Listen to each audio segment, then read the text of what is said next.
ప్రభుత్వ పాలిటెక్నిక్లో ఇంత అద్భుతమైన పిల్లలు ఉన్నారు, ఇంత అద్భుతమైన ఐడియాస్ ఉన్నాయి.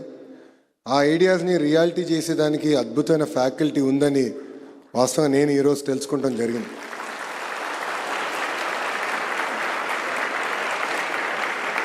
మీ అందరు తెలుసు, గౌరవ ప్రధానమంత్రి గారు రేపు విశాఖపట్నంగా వస్తున్నారు. ఆ కార్యక్రమంలో మేము అందరం బిజీగా ఉన్నాం. కానీ నేను ఎప్పుడో కమిట్ అయ్యాను, ఈ పాలిటెక్ ఫెస్ట్కి వస్తానని, ఎట్టి పరిస్థితుల్లో మిస్ అవ్వకూడదని ఈరోజు ఉండిపోయి ఈ ఫెస్ట్కి వచ్చాను. ఈ ఫెస్ట్ అనేది 2018లో ఆనాటి ముఖ్యమంత్రి చంద్రబాబు నాయుడు గారి ఆలోచన. పిల్లలకి అద్భుతమైన అవకాశాలు కల్పించాలి.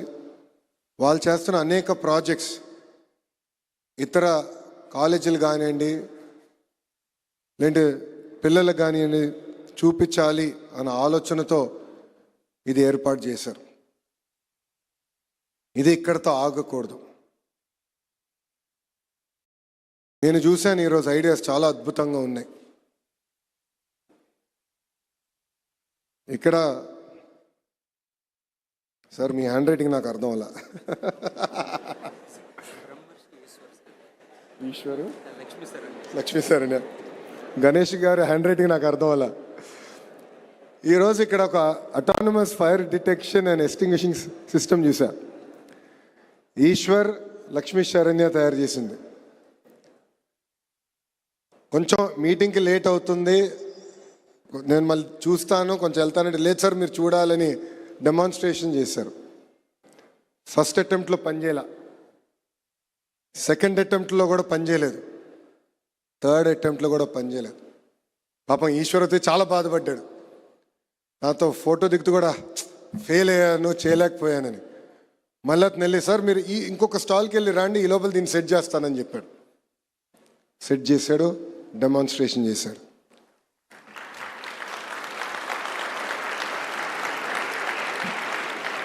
దాని అన్న ఒకసారి రా, పైకి రా, పైకి రా.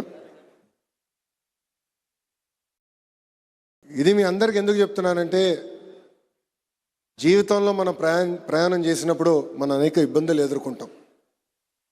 మనం అనుకుంది సాధ్యం కాదు. ఎదురు దెబ్బలు రావచ్చు, ఎదురు గాలి ఉండొచ్చు. పరిగెత్తేటప్పుడు తప్పనిసరిగా మనం అందరం పడతాం. పడిన వెంటనే ఎంత తొందరగా లేస్తాం అనేది చాలా చాలా ముఖ్యం మన జీవితంలో. సో ఈశ్వర్ ఈరోజు సరేనే నాకు ఈరోజు చూపించారు, ఎస్ దీన్ని సాధిస్తాం, ఇబ్బంది ఉంది పర్వాలేదు, మీరు ఒక్క స్టాల్ ముందరికి వెళ్ళి రాండి అని చెప్పారు. నిజంగానే వాళ్ళు నేను అభినందిస్తున్నాను. థ్యాంక్ యూ అమ్మా.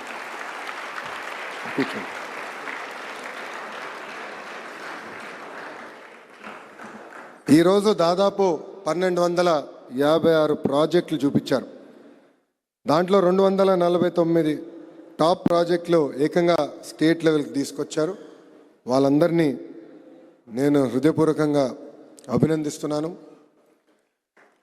నేను కూడా స్కూల్ సమయంలో ఒక కారు తయారు చేశా. చిన్నప్పుడు కార్లు పిచ్చి చాలా ఎక్కువ నాకు. క్రికెట్, కారు, బిర్యానీ ఈ మూడు నాకు బాగా నచ్చేది చిన్నప్పుడు.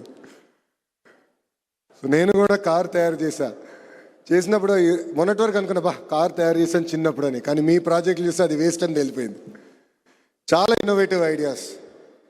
ఒక పక్కన కేంద్ర ప్రభుత్వం సహకారం, ఆంధ్ర రాష్ట్ర ప్రభుత్వం ప్రోత్సాహంతో అద్భుతమైన ఐడియాస్ ఈరోజు నాకు మీరు అందరూ చూపిస్తాం జరిగింది.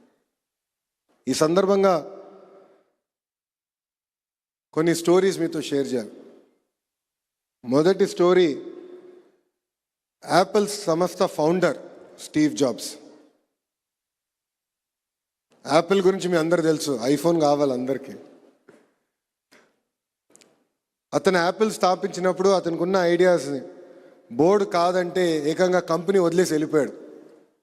అప్పుడు ఆ కంపెనీ మొత్తం పడిపోయింది, షేర్ ప్రైస్ పడిపోయింది, నష్టాల్లోకి వెళ్ళింది. మళ్ళీ అతను వచ్చి అతను నమ్ముకున్న సిద్ధాంతాలు అమలు చేసి యాపిల్ని one of the most valuable company చేశారు. ఇది నేను ఎందుకు చెప్తున్నానంటే అతను కూడా అదే పడలా. నన్ను నా కంపెనీ నుంచి పంపించేసారే, వేరే మోడల్ చేయాలి లేంటే ఏదో అని ఆలోచించలేదు.